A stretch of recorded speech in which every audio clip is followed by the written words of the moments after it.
Olá, meus queridos, tudo bem com vocês? Estamos aí novamente com o nosso plano de estudo tutorado, Material oferecido pela Secretaria de Educação do Estado de Minas Gerais. Vamos agora para o volume 4 na nossa primeira semana, falando aí com os segundos anos do ensino médio regular. E vamos falar hoje sobre segunda lei da termodinâmica.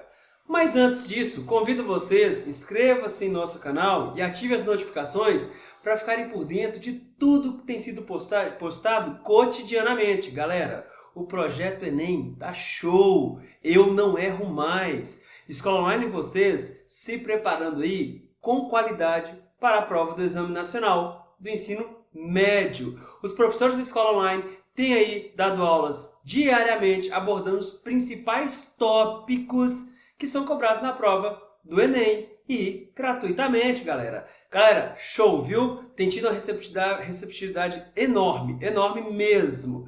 E siga nas nossas outras redes sociais. A Escola Online está no Instagram, certo? Eu sou o Camilo, professor de Física da Escola Online e volto após a vinheta. Espero vocês!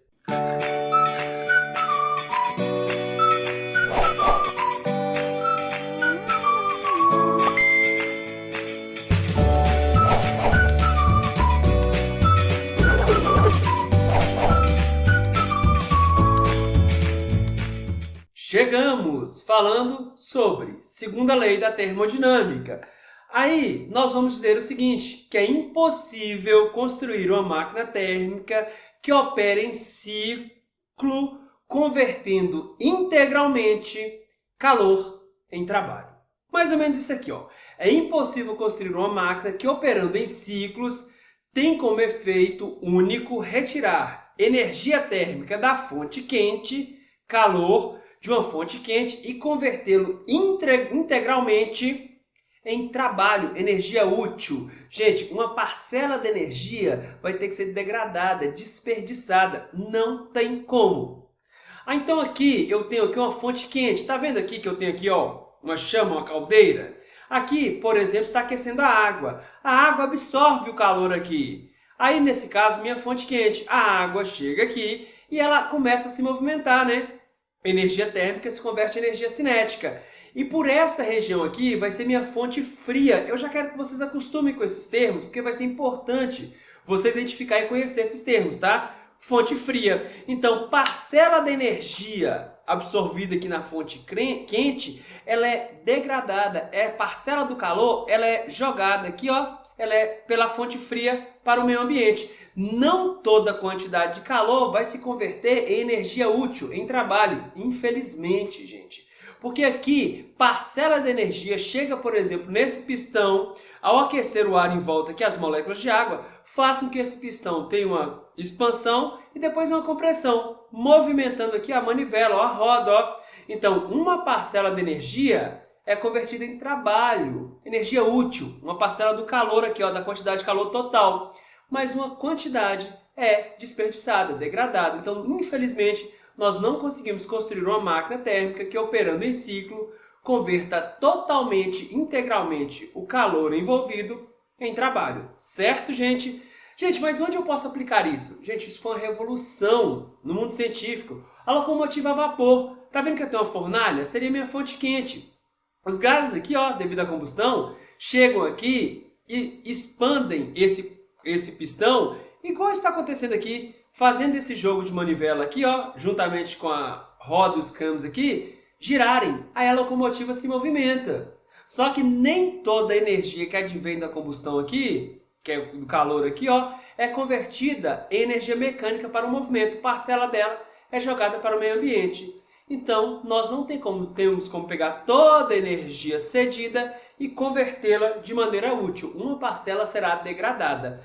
Professor, existe outra modalidade de raciocínio? Gente, inúmeras. Por exemplo, usinas térmicas. Tá vendo aqui, ó? Eu tenho uma caldeira, aqueço a água. Aqui a água passa da fase líquida para a fase de gasosa, As moléculas de água vão se chocar aqui na turbina, nas pás da turbina, fazendo com que a turbina se movimente. Energia térmica converte-se em energia mecânica cinética. Aí aqui no gerador, a energia cinética, a energia mecânica, vai se converter em energia elétrica. que é a energia que chega para a gente aqui, né? E nós convertemos essa energia elétrica em outras modalidades, energia luminosa, energia sonora, energia térmica também para aquecer a água, para tomar aquele banho saudável e gostoso, né? Enfim, mas nem toda a energia que advém aqui, ó, desse aquecimento aqui da caldeira, nesse caso aqui, será convertida em energia elétrica, por exemplo. Parte dela chega aqui no condensador e é jogada para o ambiente. Certo, gente? Beleza. Então vamos lá. Máquina térmica, a função converter energia térmica em trabalho. Calor, no caso, em energia útil, tá?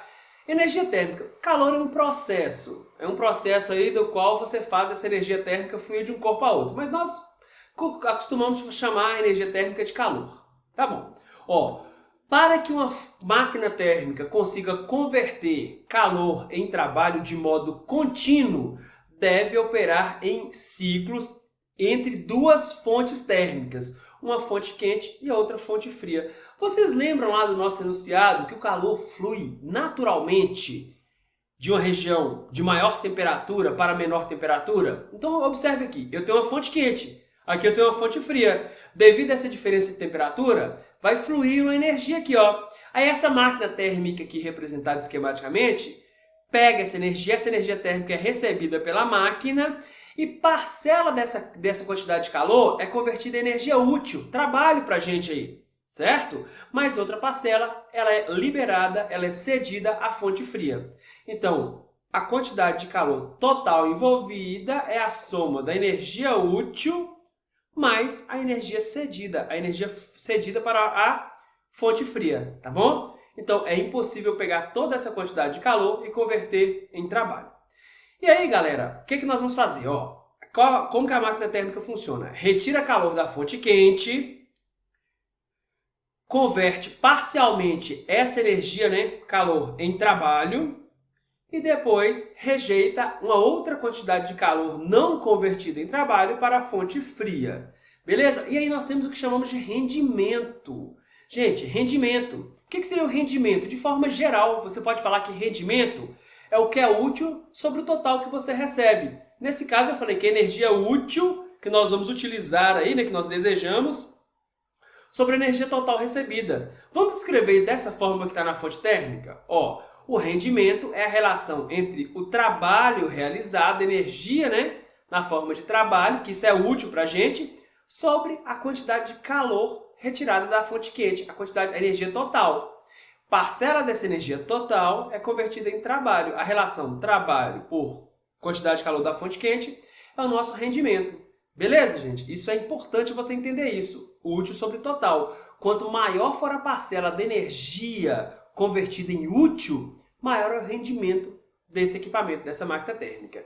Exemplo, se eu falo que eu tenho um rendimento de 40% ou 0,4, o que quer dizer isso? Ó, 0,4 é igual ao trabalho sobre quantidade de calor recebida da fonte quente, né?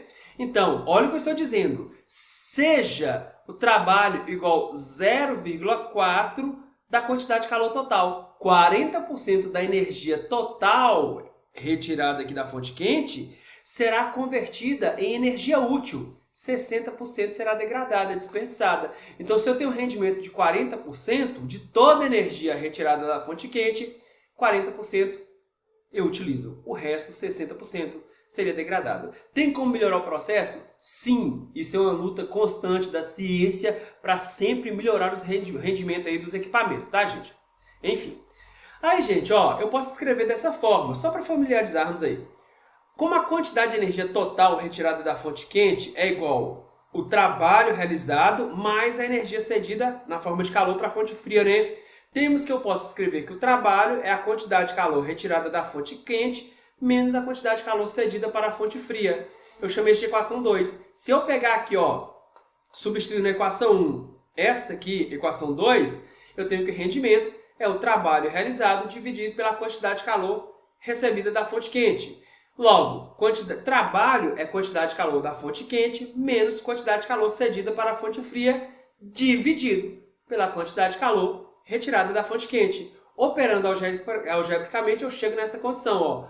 O rendimento seria igual a 1 menos quantidade de calor cedida para a fonte fria, foi desperdiçada, né? Você não vai usar essa quantidade de calor Q2, dividido pela quantidade de calor retirada da fonte quente. Gente, se essa quantidade de calor cedida dissipada aqui fosse igual a zero, meu rendimento seria de 100%, mas não tem como. Por quê? Porque você não consegue converter integralmente a energia retirada da fonte quente em trabalho. Parcela vai ser degradada.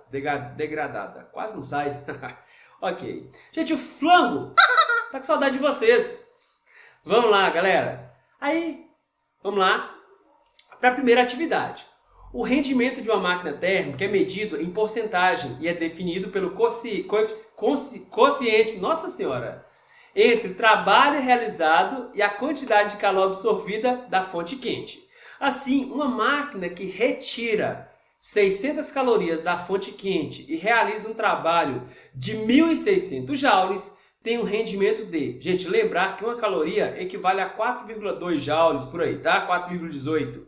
Então vamos observar os dados. Cuidado, hein? Eu tenho aqui uma máquina térmica, aí ele me diz que da fonte quente foram recebidos aí 600 calorias. Gente, eu vou ter que transformar isso em joules, tá? Porque o meu trabalho aqui foi dado em joules, ó. Então, 600 calorias, a quantidade de calor seria 600 que multiplica 4,2 joules. Uma caloria é igual a 4,2 joules. Logo, da fonte quente recebeu-se 2.520 joules. E desses 2.520, 1.600 joules em energia foram convertidos em trabalho. Nós conseguimos utilizar. O restante foi degradado. O que seria o rendimento? A relação do trabalho, energia útil, né, sobre a energia total retirada da fonte quente. Isso aí seria aproximadamente 0,635. 0,64, ou seja, o rendimento é aproximadamente 63,5%. É muito, hein, galera? Isso é aí seria um sistema ideal, tá? É muito mesmo. Isso aí hoje na prática a gente não consegue isso não. Então aí, gente, o que seria? O rendimento é aproximadamente 64% de toda a energia retirada aqui da fonte quente, 64% foi nos útil. O resto foi cedida, foi jogada para a fonte fria. Beleza, galera? Espero que esteja entendendo. Vamos aí para a atividade número 2. Aqui eu tenho uma caldeira. Aqui eu tenho uma usina térmica, por exemplo. Aí, então, a figura abaixo representa o esquema de uma usina termoelétrica. Beleza. Aqui eu vou colocar de novo nosso esquemazinho de uma máquina térmica, só para acostumarmos. Identifique a partir dessa imagem o que corresponde a cada uma dessas funções relacionadas abaixo. Primeiro, a fonte quente. Seria isso aqui, ó, a fonte quente. A fonte quente está cedendo, né, energia na forma de calor. Repara aqui, gente, essa fogueira, ó, é como se fosse a chama do fogão, a fornalha. Essa região aqui, da caldeira, é minha fonte quente, certo? Essa região aqui vai começar a ceder energia aqui, ó, para a água. A água vai mudar, né, de fase. Agora, de estado físico. Agora, essa água aqui, ela vai ebulir, converter-se em vapor e vai começar aqui, passar por aqui, vapor de água, e começar a se chocar com as pás aqui da hélice, né, do gerador. Vai começar a movimentar. Vocês percebem que a energia térmica aqui se converteu em energia mecânica associada ao movimento da água. E a energia cinética, energia mecânica associada ao movimento da água, se converte novamente em energia mecânica associada ao movimento do gerador. No gerador, você vai converter energia mecânica em energia elétrica. Tá vendo que aqui eu tenho uma lâmpada? Só que presta atenção, galera. Ó, essa lâmpada vai acender, né? Energia elétrica, mas aqui a energia elétrica se converte em energia luminosa, porque essa lâmpada vai brilhar. Essa lâmpada aquece, então essa energia elétrica se converte em energia térmica, tá? Então observa as conversões. Gente, a energia não é criada nem destruída, ela é convertida, tá? Então, fonte quente aí, galera, ó, seria a caldeira. Olha a minha fonte fria. A energia, a quantidade de calor retirada da fonte quente que não for convertida em trabalho, em energia útil, será aqui, ó, degradado aqui no condensador. Aí aqui você vai ter uma compressão, aí a água começa aqui a mudar de fase de novo, passando de vapor para líquida, e chega aqui de novo e é aquecida. Aí você tem um ciclo, né? Um sistema cíclico, tá? Então, nesse caso, a minha fonte quente é a caldeira, a minha fonte fria é o condensador, onde você libera a energia, o calor, né, que não foi convertido em trabalho, e o que representa aí o conversor de de calor em trabalho, ou seja, o trabalho é realizado no gerador. Tranquilo, galera? Espero que tenha ficado entendido. Próxima atividade. A figura abaixo representa o esquema de usina termoelétrica. Usina térmica aí, termoelétrica. Analise o esquema da usina termoelétrica apresentado e indica as transformações, conversões de energia que ocorrem a cada ciclo do funcionamento da usina. Já até comentamos sobre isso. Vamos começar falando sobre a caldeira. Tá vendo que na caldeira aqui, ó, é a minha fonte quente? A água absorve energia térmica, calor, que se converte em energia mecânica, energia cinética, fonte quente. Então, essa água que ela absorve a energia térmica e aí as moléculas de água agitam mais a conversão de líquida para vapor e esse vapor de água começa a se movimentar. Então, eu tenho energia térmica convertida em energia mecânica, na forma de cinética aqui, por exemplo, na caldeira. Beleza. Aí chega aqui, gente, essas moléculas de vapor chegam no gerador, fazendo aqui, ó, choca-se com essas hélices aqui, né, as pás do gerador, e ele gira. Ao girar, energia cinética, que vem da água, do vapor de água, se converte em energia elétrica. O gerador aqui, ó, converte energia mecânica em energia elétrica, mas cuidado! A energia elétrica aqui vai passar pela lâmpada. A lâmpada aqui representa, por exemplo, a cidade, nossa casa aí. Aí essa energia elétrica que chega pra gente pode ser convertida em luminosa, né? Mas térmica. A lâmpada também aquece, né? E outras modalidades aí. Interessante é você observar como você está recebendo aqui, ó, da usina energia elétrica. Então, no gerador, energia cinética se converte em energia elétrica. E aqui, né, mais energia térmica, mais energia luminosa. Tá, gente? Eu não estou considerando só o gerador, não. Estou considerando o processo todo, tá? A lâmpada como uma cidade. E no condensador, parcela da energia que vem junto com o vapor de água que não é convertida em trabalho, energia cinética, né? A água está se movimentando aqui, ó, vapor de água, ela se converte em energia térmica, ou seja, aqui é a quantidade de calor Q2 degradada, jogada para o ambiente, né? Então, a quantidade de calor que não foi absorvida, utilizada no gerador, é liberada para a fonte fria. Beleza, gente? Então, a energia cinética se converte em energia térmica no condensador. Tranquilo. Vamos aí para essa questão. Galera, isso vocês devem fazer, uma pesquisa. Eu vou aqui orientar, dar um norte, tá? Mas eu gostaria que vocês fizessem essa pesquisa e entendessem esse mundo científico aí, essa tentativa contínua de maior eficiência dos equipamentos, de uma melhor forma de se usar a energia que dispomos no mundo. Pesquise os motores elétricos de automóveis e compare-os em relação à eficiência e autonomia com os motores da combustão interna. Quais são as vantagens e desvantagens desses tipos de motores? Motor elétrico, carro elétrico, tá? Então imagina aqui, ó, eu tenho a representação aqui, em azul aqui seria a representação de um carro elétrico, em vermelho de um motor a combustão. Um carro movido aí a gasolina, etanol, enfim. Diesel também, se você quiser, mas combustão não. Combustão no caso aí eu vou falar que é gasolina e etanol, tá bom? Mas eu posso considerar o motor a diesel também, se você quiser observar isso aqui, não tem problema não. Cada motor, gente, tem sua especificidade, tá? Quem faz engenharia aí, por exemplo, engenharia mecânica, você estuda cada processo aqui. Vamos lá. As vantagens dos veículos elétricos. Primeiro, maior eficiência do motor. Eficiência, gente, ó. Os veículos elétricos utilizam tipicamente de 0,1 a 0,23 kWh por quilômetro.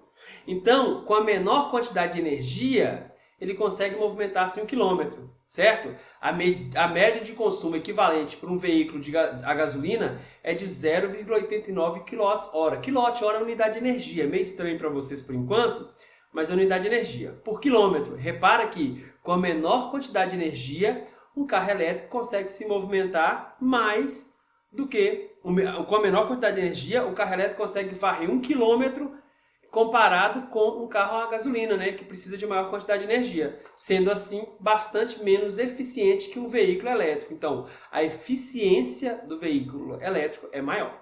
Outra coisa, eles falam que emissão zero, né, ele não é poluente, ou ele não é tão poluente assim, ó. Primeiro, emissões zero. O veículo elétrico é a única solução 100% emissões zero em utilização. Zero emissões inclui zero ruídos, seria aí a poluição sonora. Zero emissões de gases estufa, né? Efeito estufa aí. e zero emissões de poluentes. Então ele fala que o carro elétrico ele é muito menos poluente e hoje nós nos preocupamos muito com as leis ambientais, né? Então essa tecnologia do carro elétrico ela é bastante interessante em relação aí ao meio ambiente. Tá bom. Desempenho superior, tem maior potência, ele apresenta maior torque, maior tração, certo? Então é um carro mais potente realmente, ele tem um maior desempenho. E menor custo por quilômetro rodado. Observem aqui, ó. Olha o custo por quilômetro rodado. Tá vendo que ele representou duas bolinhas? Olha aqui, ó. O custo por quilômetro rodado do carro a gasolina, por exemplo, é maior. Certo, galera? Tá bom. Mas e as desvantagens? Também tem as desvantagens, né? Quais são as desvantagens dos veículos elétricos? Galera, vocês podem pesquisar sobre isso, tá? Eu só estou dando um norte aqui. Primeiro, autonomia. Observa aqui, ó. Com a quantidade aqui, ó, mais ou menos 160 km com essa quantidade de energia. E a autonomia de um carro a gasolina é de mais ou menos 600 km, certo? Estou dizendo o seguinte, que você consegue rodar aí 600 km com o tanque cheio. Já um carro elétrico, com a bateria lá, né, carregada, você consegue rodar mais ou menos 160 km. Então aí você teria que recarregar a bateria. Então também diretamente relacionado com as baterias, o seu tamanho e a tecnologia usada. A autonomia dos veículos elétricos ainda é limitada quando comparada com um veículo de motor de combustão.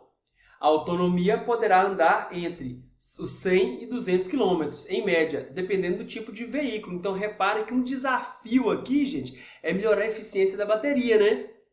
É como os celulares, né? Hoje nossos celulares aí, se você observar, você fica no máximo 24 horas com o celular carregado, a bateria carregada, depois tem que recarregar. Também um dos grandes desafios da indústria é fazer com que as baterias de celulares tenham maior autonomia, tá bom?